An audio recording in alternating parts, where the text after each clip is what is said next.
আগেই একটা কথা বলে নি, আমি এবং আমার স্ত্রী গত জানুয়ারি মাস থেকে হসপিটাল এবং বাড়ি করেছি, যার জন্য আমরা এখন একটু সুস্থ আছি, নাহলে দুইজনেই খুব অসুস্থ ছিল। যাই হোক, কাল যখন মা বললেন কিছু বলার জন্যে, তো অনেক কিছুই হয়তো খেয়ে হারিয়ে যাবে, কিন্তু তাও যেহেতু পরম পিতার কথা, যাই থাক না কেন কিছু তো বলবো। একটা জিনিস, এই পৃথিবীতে আমরা যারা আছি, যত মানুষ আছে, সকলেই আমরা চাই বাঁচতে এবং বাড়তে। তার সঙ্গে চাই নাম, যশ, অর্থ, শান্তি, সুখ, এবং এগুলো নিয়েই আমরা এগিয়ে যেতে চাই। কিন্তু আমাদের চলার পথে যে অজ্ঞতা, ভুল ভ্রান্তি প্রতি পদক্ষেপে আমাদের ক্ষতবিক্ষত করে দেয়, আর তখনই আমরা সর্বজীবের যে আধার তাকে ঢাকতে থাকি এবং নিজেকে তার সঙ্গে যুক্ত করার রাস্তা খুঁজি। এবং এই যাকে আমরা খুঁজি, তিনি আমাদের ঈশ্বর, আদর্শ, এবং তিনি তখন আমাদের সমস্ত ভুল ভ্রান্তি, দুঃখ, কষ্ট সবকিছুকে আমাদের থেকে মুক্ত করার জন্য তিনি তার কথা বলেন, তার ভালোবাসা দিয়ে, প্রেম দিয়ে প্রতিটা মানুষকে কাছে টেনে নেন। তাই তিনি বললেন যে অর্থ, মান, যশ ইত্যাদি পাবার আশায় আমাকে ঠাকুর সাজিও না, ঠকবে। তোমার ঠাকুরত্ব না জাগলে কেউ তোমার ঠাকুরও না, কেন্দ্রও না। এই ঠাকুরত্ব জাগা মানে আমরা, তিনি জগৎ পিতা, আমরা যারা জন্মগ্রহণ করেছি আমাদের মধ্যেও জগৎ পিতার কিছু অংশ আছে, কিন্তু সেগুলো সমস্ত চাপা পড়ে থাকে। তাই ঠাকুরত্ব জাগাতে হলে ঠাকুর যে সমস্ত কথা, প্রেমের কথা, ভালোবাসার কথা, সুস্থ চলনার কথা আমাদের যে বলেছেন, সেইগুলোকে নিজের মধ্যে প্রতিষ্ঠিত করার মধ্যে দিয়ে ঠাকুরত্ব জাগানো হয়।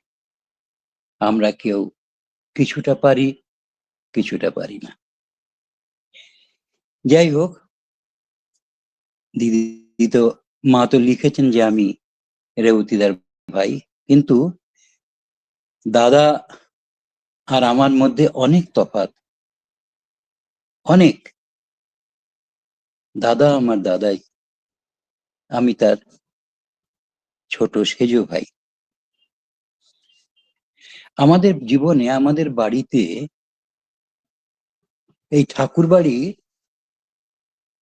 ছোটবেলার থেকে আমরা নানান ভাবে আমরা দেখেছি যে মা বাবা কিভাবে কি করতেন। আমি যখন দীক্ষা নিই তখন আমার বয়স হয়তো 12-14 হবে। এইটুকু মনে আছে, আমাদের শ্রদ্ধেয় অজিত গাঙ্গুলিদার বাবা, শ্রদ্ধেয় অনিল গাঙ্গুলিদা আমাদের ঠাকুর ঘরে বসে আমাকে দীক্ষা দিয়েছিলেন। কিন্তু একটা জিনিস, এই দীক্ষা আমি নিয়েছিলাম, কিন্তু কিন্তু এর যে ভাবধারা, সেটা সম্বন্ধে আমার কোনো ধারণা কিন্তু জন্মায়নি। কারণ আমি ছোটবেলা থেকেই দেখতাম আমাদের বাড়িতে আমার মা, বাবা, দিদিরা, দাদারা সকলেই সকালবেলা উঠে পুজো করছেন, মিনতি প্রার্থনা করছেন, ইষ্টভীতি করছেন। এইটাই আমার দেখা আছে। এর ভালো মন্দটা কিন্তু আমি বুঝতে পারিনি বা ওই সময় জানতে পারিনি। এই জানাটা আমার জীবনে আসে আমি যখন জলপাইগুড়ি স্কুল থেকে হায়ার সেকেন্ডারি পাশ করার পরে দেওঘর কলেজে এসে ভর্তি হই।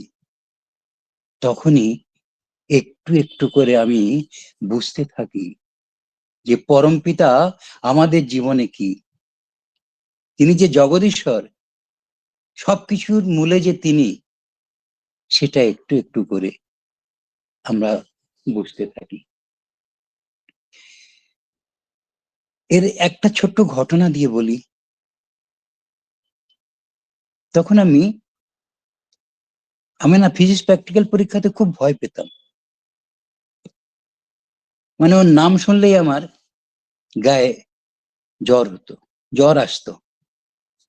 তো একবার ফিজিক্স প্র্যাকটিক্যাল পরীক্ষার আগে আমি পরমপিতার কাছে সন্ধ্যেবেলা প্রণাম করতে গেছি। তো প্রণাম করে যখন উঠছি আমি তখন দেবীদাকে বললাম, তখনও আমি নিজে সেভাবে পরমপিতার সঙ্গে কথা বলার আমার হয়ে ওঠেনি। দেবীদা বললেন, বাবা, রেউতিদার ভাইয়ের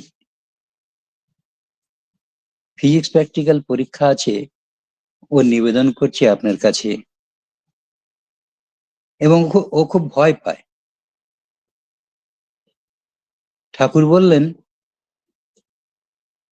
আমাদের একজন গুরু ভাই, আমার নামটা ঠিক মনে নেই, আমাদের দেওঘর কলেজের ইংরাজির প্রফেসর ছিলেন, তার কাছে যেতে। আমি তো আশ্চর্য হয়ে গেলাম, উনি ইংরেজির প্রফেসর, কিন্তু এইটুকু আমি যে ভুল করিনি সেটা হচ্ছে তার বলা কথা মতন আমি যে আমাদের ওই প্রফেসরের বাড়ি গেছি এবং তাকে যে বলেছি যে ঠাকুর বললেন আপনার সঙ্গে দেখা করতে আমার ফিজিক্স প্র্যাকটিক্যাল পরীক্ষার ব্যাপার। উনি বললেন, তো আমার কাছে এলে কেন? আমি বললাম, ঠাকুর বলেছেন তাই এসেছি, পরমপিতা বললেন তাই এসেছি। বললো, আমি এটা তো কিছুই জানি না, আমি তোমাকে কিভাবে হেল্প করব? বললাম, সেটা তো আমি বলতে পারবো না। এই বলে ওনার কাছ থেকে যখন চলে এসেছি, পরীক্ষার আগের দিন সন্ধেবেলা আমারই বয়সী, আমারই ক্লাসের একজন ছাত্র, সে এসে স্টুডেন্ট আমাকে এসে ডাকছে, এই চল, স্যার ডাকছে। আমি গেছি আমি তার বাড়িতে গিয়ে দেখি এক ভদ্রলোক বসে আছেন।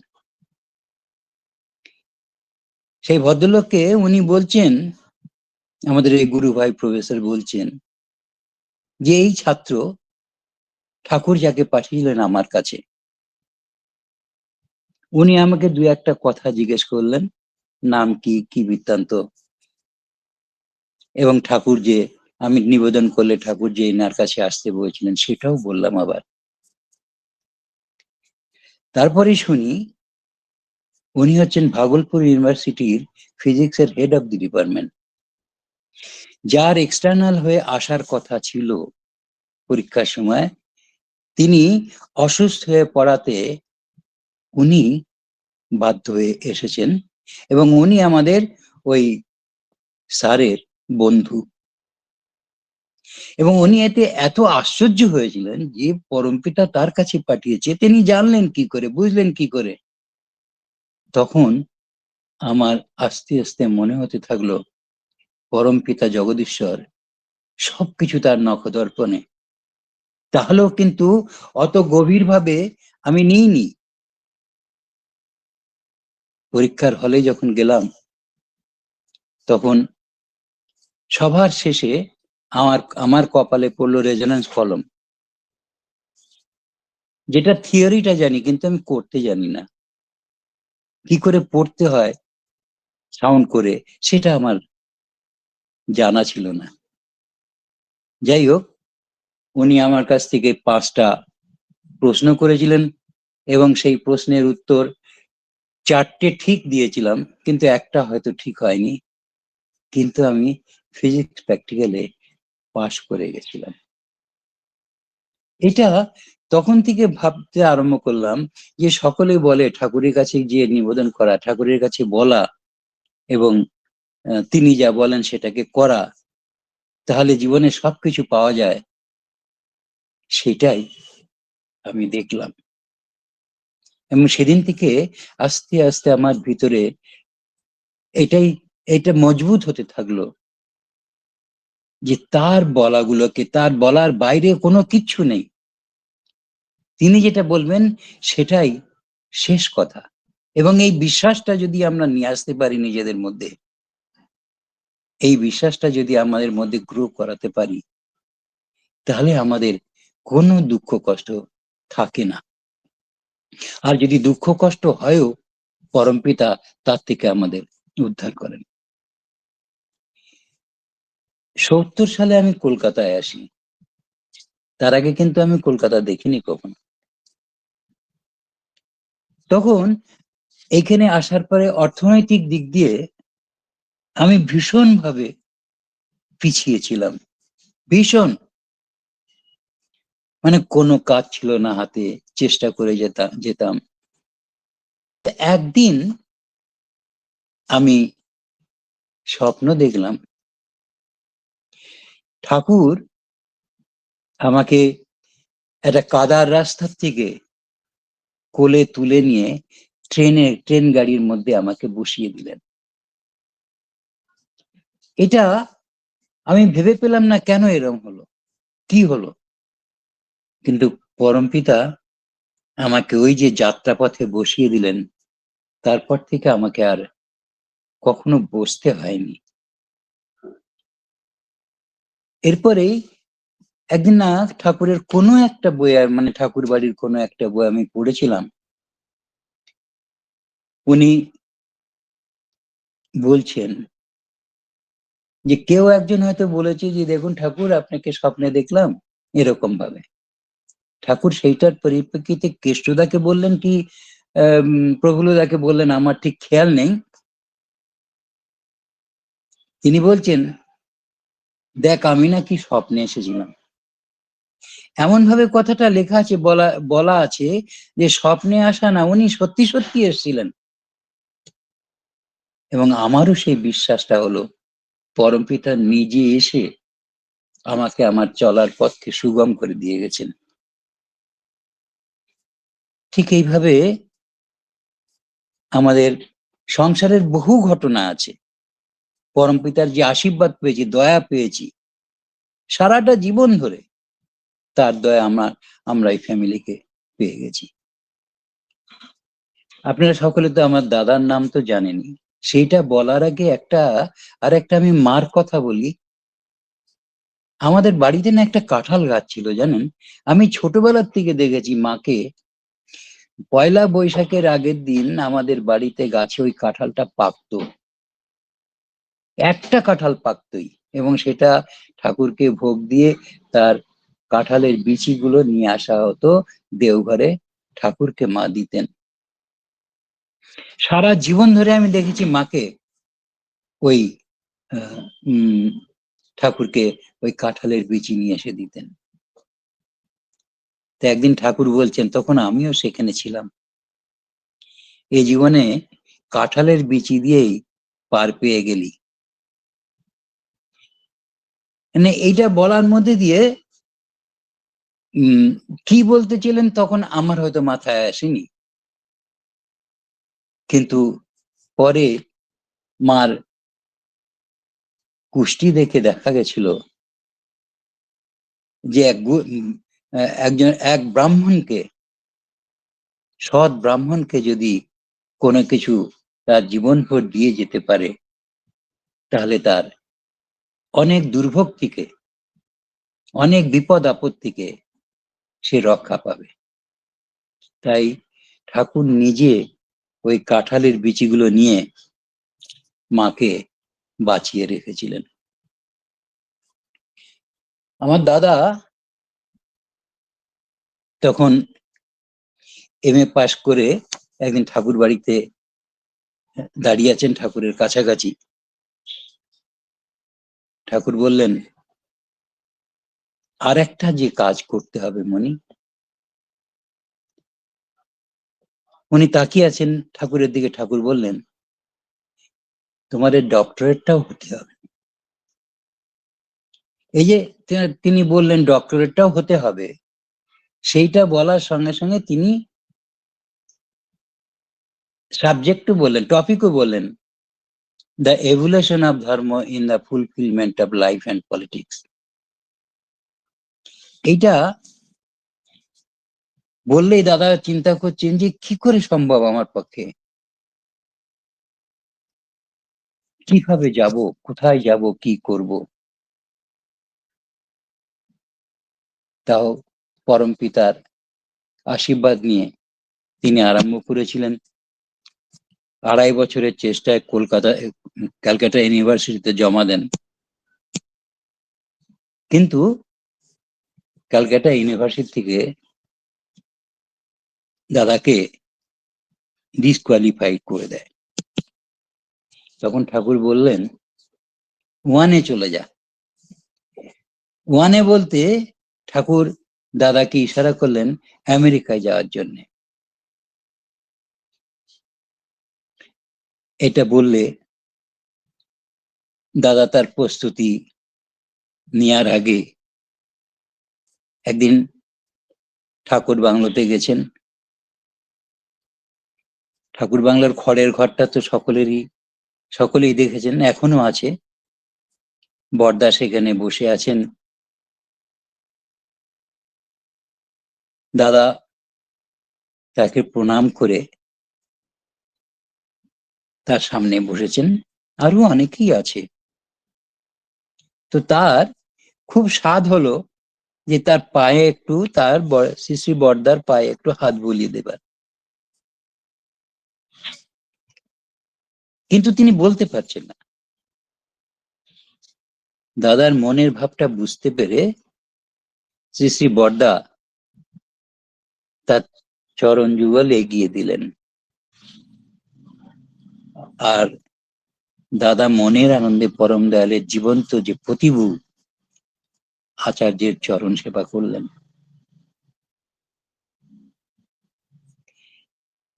এরপরে তিনি দেওঘাট ঠাকুর আমেরিকা যাওয়ার আগে শ্রী শ্রী বরদাকে একদিন বললেন যে, বরদা আপনি কিছু লিখে দিন যা আমাকে বিদেশ ভুঁইয়ে প্রেরণা যোগাবে। শ্রী শ্রী বরদা রেবতীদার হাত থেকে ডায়েরিখানা নিয়ে প্রথম পাতাতেই লিখে দিলেন, ইষ্ট স্বার্থ প্রতিষ্ঠায় তোমার জীবনের ব্রত হোক। ইষ্ট স্বার্থ প্রতিষ্ঠায় তোমার জীবনের ব্রত হোক। সুখী হও, সবাইকে সুখী করো বরদা। এই যে পাথেয়গুলো, এই পাথেয়গুলোকে যদি আমাদের জীবনে ধরে রাখতে পারি, তাহলে কোনো কিছুতেই আমাদের বাধা হওয়ার কথা না। আমরা সমস্ত বাধা মুক্ত হয়ে থাকতে পারবো। এবং সেটাও হয়েছে। আমেরিকা যাওয়ার পরে যখন দাদাকে প্রথমবারে ডিসকোয়ালিফাইড করলো, কিন্তু এরপরে যখন আর একবার চান্স দাদা পেলেন ইন্টারভিউ দেওয়ার আগে যখন অ্যাপিল করেছিলেন, তখন তাদের বোর্ড বলল যে আপনি যে থিসিসটা লিখবেন সেই থিসিসের আউটলাইনটা জমা করুন। এখন দাদা তো তখন ঠিকই করেনি থিসিস কি লিখবেন। তো হঠাৎ একজন প্রফেসর দাদাকে বলছে, তোমার এরা তোমাকে যে বাদ দিয়েছিল, তোমাকে যে অ্যালাউ করেনি এর আগের বারে, সেটা হচ্ছে তারা লিখেছিল, তারা বলেছিল তোমার রেবতী মোহন বিশ্বাসের নিজস্ব কোনো মতামত নেই, সে শুধু ঠাকুরের কথা বলে, তার কথা বলে। সুতরাং যার নিজস্ব মতামত নেই সেরম লোককে থিসিস করতে দেওয়ার জন্য অনুমতি দেওয়া হয়নি বা হলো না। কিন্তু পরের বারে যখন সেই সুযোগটা এলো, তখন প্রফেসর সেই বোর্ডের একজন প্রফেসর বললেন, ডক্টর বিশ্বাস, না ডক্টর তখনও তো হয়নি, মিস্টার বিশ্বাস, তুমি তোমার ঠাকুরকে নিয়ে লেখো, ঠাকুরের কোনো মতামতকে তুমি প্রতিষ্ঠা করার চেষ্টা করো। দাদা ভাবলেন, তাই তো, আমি এতক্ষণ ভাবছি, আর আমার সামনে আমার ঠাকুর আছেন, তার মতামত আছে, তাহলে সেগুলোকেই তো আমি তুলে ধরতে পারি। তিনি সেইগুলোকেই তুলে ধরলেন এবং সেইবারই উনি কিন্তু থিসিস লেখা, ডক্টরেট হওয়ার জন্য যে ক্লাস পরীক্ষা,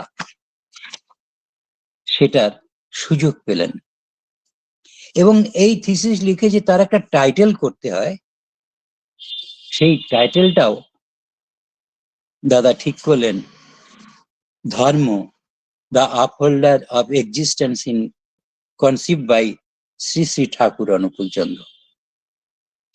দেখেন, তিনি বলেছিলেন তো থিসিসটা করার জন্য, তিনিই কিন্তু করিয়ে নিচ্ছেন, দাদা কিন্তু কিছু করছে না, রেবতীদা কিছু করছে না, এগুলো সব পরমপিতা নিজে নিজেই সমস্ত কিছু করিয়ে নিচ্ছেন। এই যে তিনি করিয়ে নেন, তার উপরে বিশ্বাসটা রাখা বলে। আমার যুক্তি তর্ক দিয়ে তাকে বিশ্বাস, তার কথাকে ভাবলে আমার কিন্তু হবে না। তার কথার উপর বিশ্বাস রেখে যুক্তি তর্ক না দিয়ে যদি আমি তারটাই সব শেষ বলে এগিয়ে যাই, তাহলে আমার জীবনে কিন্তু সেটার পূর্ণতা আসে। এইভাবে দাদা ওখান থেকে ডক্টরেট করার পরে যখন দেশে ফিরে আসছেন, তখনকার একটা ঘটনা বলে আমি শেষ করি, হয়তো সময় হয়ে আসছে। সেটা হচ্ছে, দাদা যখন ফিরে আসেন দেওঘরে আসার পরে তিনি দেখলেন যে তাকে নিতে মা এসছে, জামাইবাবু এসছে, আমি তখন ওখানে ছিলাম না, অন্যান্যরা সকলে গুরু ভাইরা এসছে এবং তাদের সঙ্গে বাড়ি এসে সকলকেই দেখতে পাচ্ছেন, কিন্তু একজনকে দেখতে পাচ্ছেন। খুব চিন্তা করছেন দাদা যে কি বাবা, সকলকেই দেখতে পাচ্ছি কিন্তু আরেকজনকে দেখতে পাচ্ছি না। তো এই সময় দাদা মাকে জিজ্ঞেস করলেন, আমার ছোট মেয়ে কই? বন্দনা নামে দাদার সবচেয়ে ছোট মেয়ে ছিল। মা শুধু একটা ঘর দেখালেন। দাদা সেই ঘরে গিয়ে দেখেন বৌদি অঝরে কাঁদছেন,